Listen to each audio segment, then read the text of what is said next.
जिथे जन्मले मी, नमो आर्यभूमी जिथे वाढले मी, नमो कर्मभूमी जी ऐजात गावी, पडो देह माझा नमामि नमामि. सन्माननीय व्यासपीठावर उपस्थित मान्यवर, आजच्या कार्यक्रमाचे अध्यक्ष, वंदनीय गुरुजन वर्ग व येथे उपस्थित माझ्या मित्र आणि मैत्रिणींनो, मी कुमारी गांगुर्डे कावेरी संदीप इयत्ता 10वी ची विद्यार्थिनी आज आपल्या समोर सावित्रीबाई फुले यांच्याविषयी जे काही दोन शब्द सांगत आहे ते तुम्ही शांत चित्ताने ऐकावे अशी माझी नम्र विनंती. आज मी तुमच्या समोर सावित्रीबाईंची यशोगाथा सांगणार आहे. सावित्रीबाईंची यशोगाथा सांगणं म्हटलं की प्रथम सावित्रीबाईंना समजून घ्यावं लागेल. सावित्रीबाईंना कसं समजून घ्यायचं हा जेव्हा मी विचार करायला लागते तेव्हा माझ्या मनात विचार येतो की सावित्रीबाईंचा जन्म झाला, सावित्रीबाई शिकल्या, हे लिहायला, बोलायला, वाचायला खूप सोपं आहे हो, पण सावित्रीबाईच्या परिस्थितीमध्ये शिकल्या, सावित्रीबाईंनी हे सर्व ज्या परिस्थितीमध्ये केलं त्याचा जर आपण आढावा घेतला तर आपल्याला कळेल की खरी सावित्री म्हणजे नक्की कोण होती. ज्या काळी मुली जन्माला येणं हेच पाप समजलं जायचं, त्या 9-10 वर्षांच्या असताना त्यांचं लग्न एखाद्या वयोद्ध व्यक्तीशी किंवा त्यांच्यापेक्षा 20-25 वर्षांनी मोठ्या व्यक्तींशी लावून दिलं जायचं, असा भयंकर काळ होता त्या काळी. आणि अशाच वातावरणात 3 जानेवारी 1831 रोजी महाराष्ट्रातील सातारा जिल्ह्यातील नायगाव येथे वडील खंडोजी आणि आई सत्यवती यांच्या पोटी सावित्रीबाई फुले यांचा जन्म झाला. त्या काळी स्त्रिया अबला होत्या. स्त्रियांना शिक्षणाचे कुठलेही अधिकार नव्हते, कारण त्या काळच्या कर्मठ लोकांना माहित होतं की ही अबला नारी जर सबला झाली तर कर्मठ लोकांचा तबला वाजवायलाही मागे पुढे बघणार नाही. म्हणून सावित्रीबाईंची जीवनाविषयी एक व्याख्याच आहे. जीवन एक रंगभूमी आहे. जीवन म्हणजे 2 घडींचा डाव. जीवन म्हणजे संघर्ष. जीवनाच्या अशा अनेक व्याख्या थोर पुरुषांनी मांडल्या. जगणं महाग होत असतानाही आम्ही एवढी प्रचंड प्रगती केली की आमच्या हातात मोबाईल आले, पण आमचं बोलणं मात्र सुधारलं नाही. आमचे रस्ते सिमेंट कॉन्क्रीटचे झाले, पण आमचं चालणं मात्र सुधारलं नाही. पैशाच्या जोरावर हजारो लाखो किलोमीटर दूर असलेले ग्रह, चंद्र, सूर्य, तारे आम्ही दुर्बिणीच्या सहाय्याने जवळ करून पाहिले, पण आयुष्यभर शेजारी राहणाऱ्या माणसांशी प्रेमाचे संबंध मात्र आम्ही निर्माण करू शकलो नाही. इंजेक्शनच्या जोरावर आम्ही आमचं आयुष्य वाढवलं, पण आमचं आरोग्य मात्र सुधारलं नाही. आणि आज सावित्रीबाईंमुळे आमच्या लेकी शिकूनही आज अनपडच राहिल्या. सावित्रीबाईंची विद्येविषयी व्याख्या आहे. जर तुम्हाला तुमच्या सर्वांगीण विकासामध्ये वाढ करायची असेल तर तुम्हाला कोणता धर्म उपयोगी असेल तर तो आहे विद्या धर्म. विद्या देणारा आणि विद्या घेणारा यांचा मिळून एक चांगला माणूस बनतो. आणि याचं सुंदर स्पष्टीकरण म्हणजे विद्या देणारा हा धैर्यशील आणि विद्या घेणारा हा शक्तिशाली आणि शहाणा बनतो असं मला वाटतं.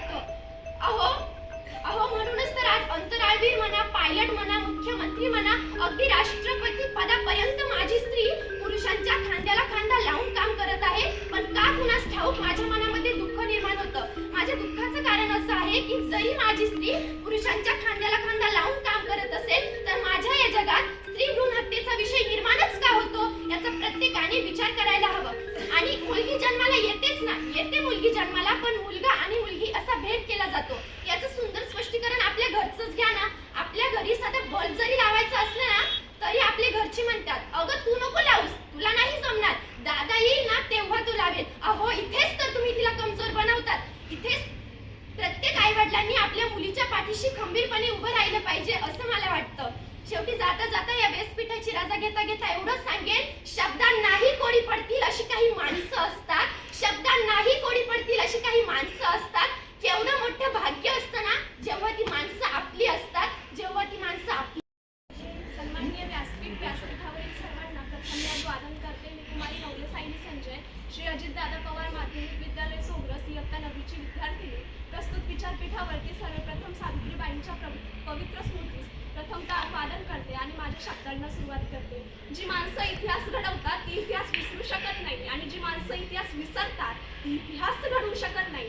हाही एक इतिहास आहे. ज्या काळी सावित्रीबाईंचा जन्म झाला तो काळ म्हणजे जवळपास 250 वर्षापूर्वीचा काळ होय.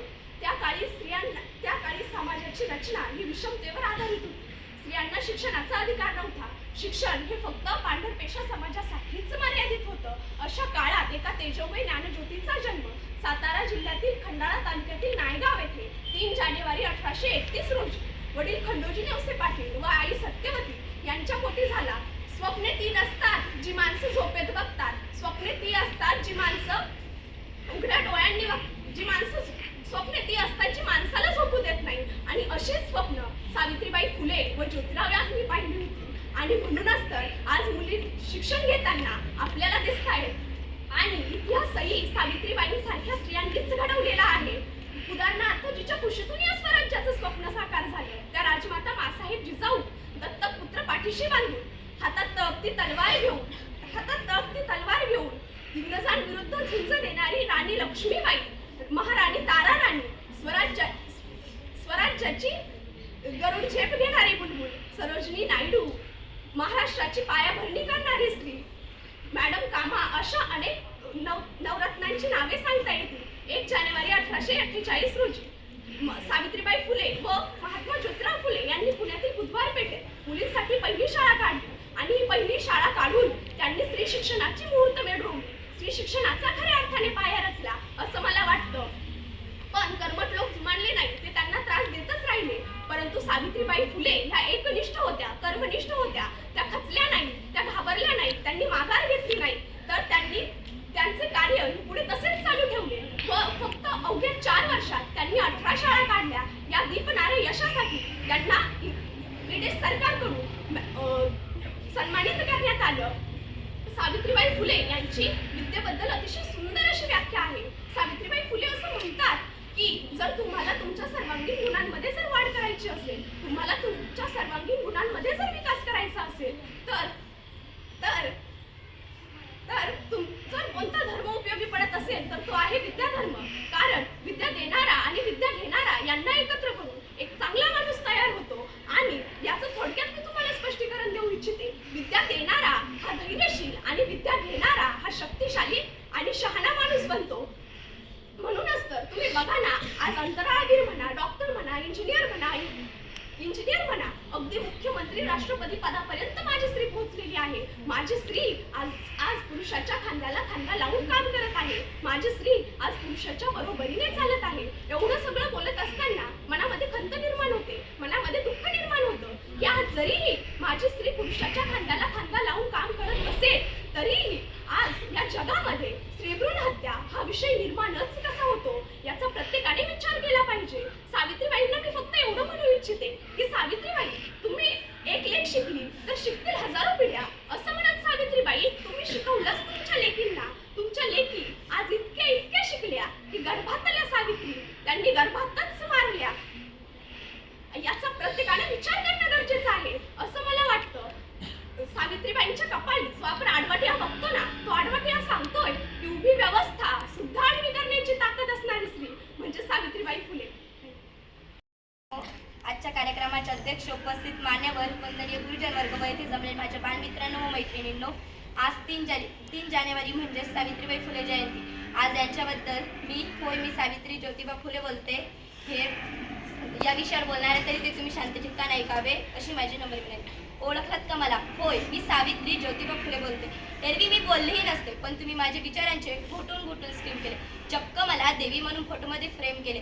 जमेल तसे तुम्ही माझ्या सोयीनुसार कौतुकही करतात. खरे दुःख याच आहे की तुम्ही मला गृहीत धरता आणि त्याचा राग मी तुमच्या समोर खोलते. होय, मी सावित्री ज्योतिबा फुले बोलते. कोराडीचा धंदा, गोटाच काढवा, सगळ्या गोष्टी डोक्यावरून गेल्या. ज्या माझं वारसा सांगतात त्याच बेईमान झाल्यात असे होईल मला काय माहित. मला कुठे पुढचे दिसले होते. एका वेगळ्या जगासाठी मी शिव्या दगडाबरोबर शेणही चोचले होते. तुमच्या शब्दात सांगायचे तर रात्रंदिवस घासले होते. आज मी कसले गाव झेलते. होय, मी सावित्री ज्योतिबा फुले बोलते. माय मावळ्यांनो, लेकी वालीनो, तुम्ही शिकल्या सवऱ्यात पण नको तेवढ्या शहाण्या झाल. विकृत श्रीमंतीच्या प्रत्येक जणी कहाण्या झाल. माझा वारसा सांगून स्वार्थासाठी राबतात. हो, आणि या सगळ्या संतापापुढे मी भिडभाड बोलते. होय, मी सावित्री ज्योतिबा फुले बोलते. ही काही उपकाराची भाषा नाहीये. आजच्या बाजारू समाजसेवेसारखा हा बँडवर्ग अर्ध ताशा नाही. आम्ही विसरून गेलो होतो की आम्ही कोणते विष पचवले. हल्ली मात्र तुम्ही आमच्या आत्मसन्मानाला डिसवले. म्हणूनच तुमच्या बहिऱ्याकानी गाऱ्याने घालते. होय, मी सावित्री ज्योतिबा फुले बोलते. बाईपणाचे दुःख काय असते हे मी तुमच्यापेक्षा जास्त भोगले. आरशात पाहून सांगा, मी सावित्रीच्या शब्दाला जागले. टक्कला तरी भंपक स्त्रीमुक्तीची नशा आज तुम्हाला चढले. कपडे बदलले की पुरोगामी होता येते अशी फॅशन तुम्ही पाडली आहे. शिकली सवरलेली माझी लेक आज नाकाने कांदे सोलते. होय, मी सावित्री ज्योतिबा फुले बोलते. होय, मी सावित्री ज्योतिबा फुले बोलते. तुम्हाला आज काही सुद्धा सोसायचं नाही. काढणारी काढीत आहे. तुम्हाला आज शाळा सुद्धा काढीत बसायचं नाही. तुम्हाला फक्त पुरोगामी कसा खरा वासा घ्यायला पाहिजे. आणि एखादा दुसरा यशवंत सोडून त्याला आधारता यायला पाहिजे. होय, मी सावित्री ज्योतिबा फुले बोलते. मान नको, पान नको, तुमचे उपकारही नको, भाषण मिशन काही नको, कीर्तन बिर्तन काही नको. वाघिणीचे दूध पिऊन पुत्रांसारखा गोंडा घुळीतात, धर्मसंस्काराच्या नावाखाली टाकू परंपरा पालितात. होय, मी सावित्री ज्योतिबा फुले बोलते. आमच्याच मातीत आमच्याच लेकरांकडून जबाब बघावा लागला. माझा फोटो काढण्यासाठी सरकारची आड निघावा लागला. समाजासाठी जर काही करायचे म्हटले तर आपल्या पोटात फ्लेक्सचा गोळाच येतो. होय, मी सावित्री ज्योतिबा फुले बोलते. शेवटी जाता जाता मी इतकेच म्हणून जाईल. विद्येविना मती गेली, मतीविना नीती गेली, नीतीविना गती गेली, गतीविना वित्त गेले, इतके अनर्थ वित्तीविना शूद्र खसले. या विद्यालयाचे मुख्याध्यापक माननीय रावसाहेब जाधव सर, ज्येष्ठ शिक्षक तोरमेसे सर, गांगुर्डे सर, शाळेचे इतर कर्मचारी, विद्यार्थी मित्र आणि मैत्रिणी, आजचा दिवस जो आहे खूप महत्त्वाचा असा दिवस आहे. 3 जानेवारी हा दिवस जो आहे बघा, एखादा दिवस पूर्ण राज्यभरात साजरा केला जातो. याचा अर्थ की त्या व्यक्तीचं व्यक्तिमत्व हिमालयासारखं उत्तुंग आहे. कारण एक दिवस साजरा आता बघा, 3 जानेवारी 1831 सावित्रीबाई फुलेंचा जन्मदिवस, जयंतीचा दिवस. परंतु तो दिवस महाराष्ट्र शासन बालिका दिवस म्हणून पण साजरा करतं, त्यांची जयंती पण आपण साजरा करतो. आणि विशेष ह्या वर्षी हा दिवस जो आहे लेख वाचवा आणि लेख शिकवा हा दिवस साजरा करण्यात येत आहे. आणि हे मोठं अभियान आहे. तर याचं कारणही तेवढंच मोठं आहे. का? कारण ह्या मातेचं जे कार्य जे आहे ते खूप उत्तुंग आहे. आता यांचा जन्म 3 जानेवारी 1831ला झाला. वयाच्या 9व्या वर्षी लग्न झालं. परंतु लग्न झाल्यानंतर त्या ज्योतिबांच्या सानिध्यात आल्या. आधी त्या सुशिक्षित नव्हत्या, पण ज्योतिबांनी त्यांना शिकवलं आणि शिकवून त्यांच्यामध्ये आत्मविश्वास निर्माण केला, प्रेरणा निर्माण केली. आणि आत्मविश्वास प्रेरणा ज्या व्यक्तीच्या आयुष्यात आली तो पुढे किती महत्त्वाचं कार्य करू शकतो हे आपल्या सावित्रीबाईंच्या जीवनचरित्राकडे पाहून आपल्याला पाहावयास मिळतं. आता बघा, खूप सारे एक इतिहासकार आहेत, त्यांनी असं स्टेटमेंट केलेलं आहे की ज्योतिबांचं कार्य एवढं जे महान आहे त्याला कारण सावित्री माई आहे. कारण एखादा पुरुष एवढं मोठं कार्य का करू शकतो जेव्हा त्याला घरात खंबीर साथ असते. आणि फक्त साथच नाही, त्यांच्यासोबत त्यांनी कार्यही तेवढ्याच जोमाने पुढे केलं. म्हणूनच त्यांचा जो आहे जेव्हा ज्योतिबांचं नाव निघतं तेवढ्याच ताकदीचं. आता ज्योतिबांचं व्यक्तिमत्व खूप जबरदस्त. ज्योतिबा खूप शिकलेले होते, म्हणजे त्यांनी शिक्षण घेतलं, खूप सारे ग्रंथ वाचले, समाजाचा त्यांचा खूप चांगला अभ्यास होते, स्वतः व्यावसायिक होते. आणि एवढं असताना देखील त्यांनी समाज उद्धाराचं जे कार्य केलं ते खूप मोलाचं आहे. आज भारतामध्ये मी तर असं म्हणेन की भारतामध्ये जर ह्या ज्या महिला वर्ग किंवा ज्या मुली आज इथं बसलेल्या आहेत त्यांचं खरं कारण हे ज्योतिबा फुले आणि सावित्रीबाई फुले हे दाम्पत्य आहे. कारण यांनी जर धाडस दाखवलं नसतं तर कदाचित स्त्रियांना एवढं मोठ्या प्रमाणावर शिक्षणाचा किंवा आज त्या जेवढ्या पुरुषांच्या खांद्याला खांदा लावून प्रगती करतायत, उंच भरारी घेत आहेत, फायटर प्लेन चालवत आहेत, सैन्यामध्ये सामील होत आहेत, याचं सगळ्यात महत्त्वाचं कारण म्हणजेच काय की त्यांनी जी मुहूर्तमेढ, त्यांनी जे बीज रोपलं आणि त्या बीजाचं आज खूप मोठं रोपटं झालेलं आहे.